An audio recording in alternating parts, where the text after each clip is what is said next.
So we have a different situation in the press than I've ever seen. The press has actually decided that they are going to fact check politicians. Now, they didn't do it really too much under Obama. They certainly didn't do it under Bush. And they were far, far too respectful of power and the office of the presidency and the honorable gentlemen and gentlewomen in Congress. And we had asked them to hold both Bush and Obama far more accountable. Well, at least for whatever reason, partly because the establishment not too happy with Donald Trump, they have decided that they are going to hold Donald Trump accountable. But hey, I will take it. I wish that it came much, much earlier. But now I want to show you the tenor of this coverage because it is different than what we have seen in the past.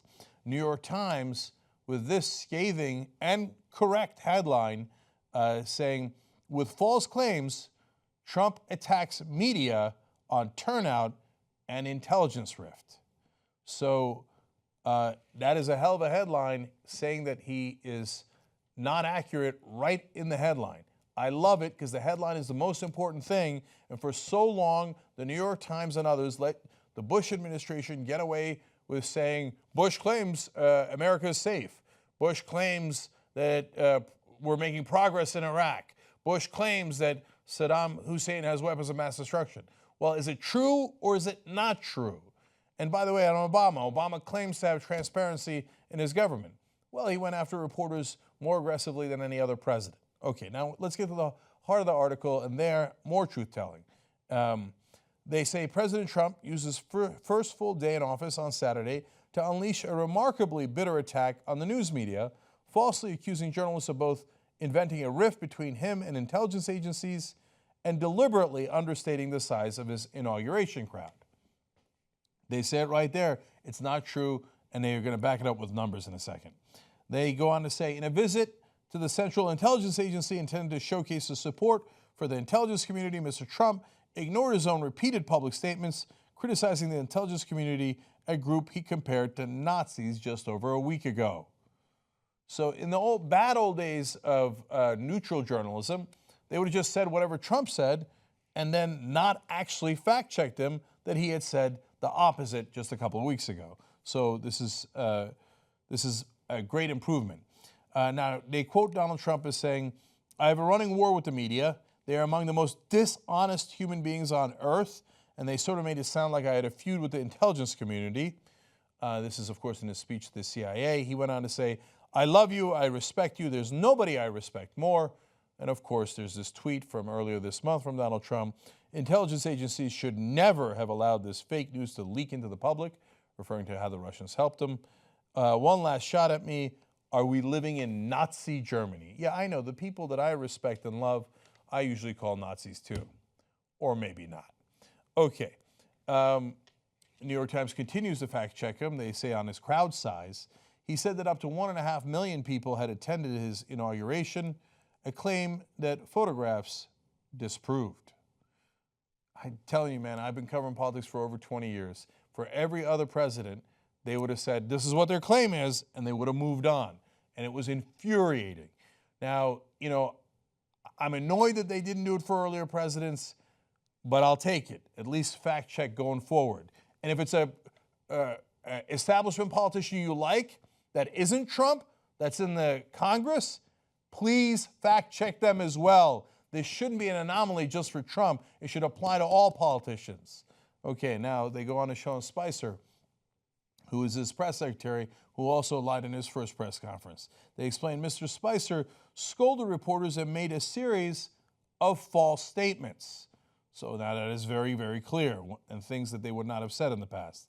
Mr. Spicer said that Mr. Trump had drawn the largest audience to ever witness an inauguration, a statement that photographs clearly show to be false. They continue, he incorrectly claimed that ridership on Washington's subway system was higher than on Inauguration Day in 2013. In reality, there were 782,000 riders that year, compared with 571,000 riders this year, according to figures from the Washington Area Transit Authority. So real facts to disprove their falsehoods. They go on to say, Mr. Spicer also said that security measures had been extended farther down the National Mall this year, preventing hundreds of thousands of people from viewing the ceremony, but the Secret Service said the measures were largely unchanged this year, and there were few reports of long lines or delays. And finally, one more from the New York Times here. A Metro official said that more than 1 million rail trips were taken Saturday. That's the Women's March against Trump, the second highest day in its history after Barack Obama's first inauguration in 2009. More than 570,000 rail trips were taken on Friday. So when they claim that the Women's March was smaller than the inauguration, that is not true. The Women's March was significantly larger than the crowd at inauguration. By the way, we had our reporters, and I already talked to Nomiki Konst, who covered the Women's March and inauguration for us in Washington. She also, as an eyewitness, said not remotely close. The streets were easy to get around in. The subway was easy to take. There were not many people in the crowd during inauguration. Of course, a lot more than average. It's an inauguration, and at least 250,000 people were there overall. But on the Women's March, the streets were jammed, the subways were jammed, and the crowds were significantly larger than on Inauguration Day. We saw it with our own eyes. So now, us challenging people in power, not unusual. But the guys on TV, the guys at the establishment press, that is a little unusual. Let me go to the guys on TV. Here's Jonathan Carr from ABC News continuing to challenge Sean Spicer. Is it your intention to always tell the truth from that podium, and will you pledge never to knowingly say something that is not factual? It is.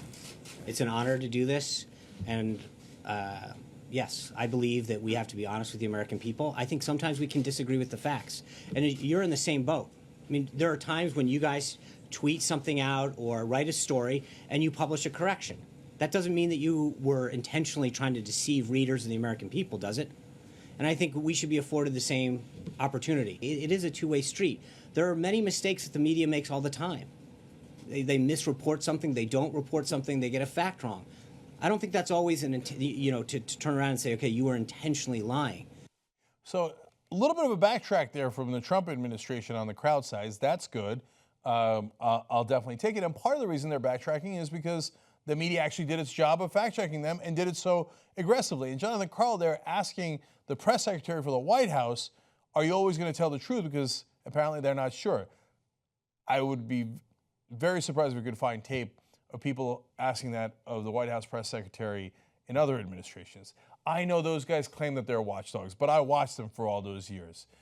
They would tiptoe around those other guys. Sometimes they would yell out a question, but to accuse them of lying on day two is unusual. Now, of course, the scope of the lies of the Trump administration are also unusual. Now, Kellyanne Conway had gone on Chuck Todd's program, Meet the Press, and said that, well, we have alternative facts. Chuck Todd said there are no such thing as alternative facts. There are only facts. Alternative facts are otherwise known as falsehoods. So that is super aggressive. And then he got a little chippy on here. I wanted to show you that to you as well. I don't think you can prove those numbers one way or the other. There's no way to really quantify crowds. We all know that. You can laugh at me all you want, but I'm very glad. I'm Look, just Chuck, befuddled. Well, but you are, and I think it's actually symbolic of the way we're treated by the press. The way that you just laughed at me is actually symbolic of the way, very representative of the way we're treated by the press. I'll just ignore it. I'm bigger than that. I'm a kind and gracious person. No, he did kind of laugh at her. But when you start talking about alternative facts, it is worth chuckling at. So, but again, Chuck Todd would never have laughed at Obama's spokespeople or Bush's. Not wouldn't have, didn't. I saw it with my own eyes. We tracked it here on the Young Turks all throughout. But hey, again, for the 18th time, if the press is going to be more aggressive and hold people in power to account, great. Let's be consistent. Let's do it for everybody. Finally, I go to NPR because it's a funny ending. They also held Trump accountable here all the way down to the weather. They said they went through the same things that New York Times and the others did. And then they added, Trump also claimed that the rain should have scared people away, but God looked down, he said, we're not going to let it rain on your speech. And that, though, he got hit by a couple of drops when he started his speech, that the rain stopped immediately. And then it became really sunny. They're quoting Trump there. In fact, neither of those claims is true, and it was raining during Trump's speech and remained overcast and cloudy. I like that they even fact-checked him on that. And one more from NPR to finish. Trump also touted his electoral win, saying that he had tremendous support from the military and said he would guarantee big portion of people at his CIA speech voted for him. In fact, the military and the intelligence community are two separate entities. Keep it going, brothers and sisters. Keep it going. Fact check everyone in power. Godspeed. The corporate media has multi-million-dollar anchors. We have you guys.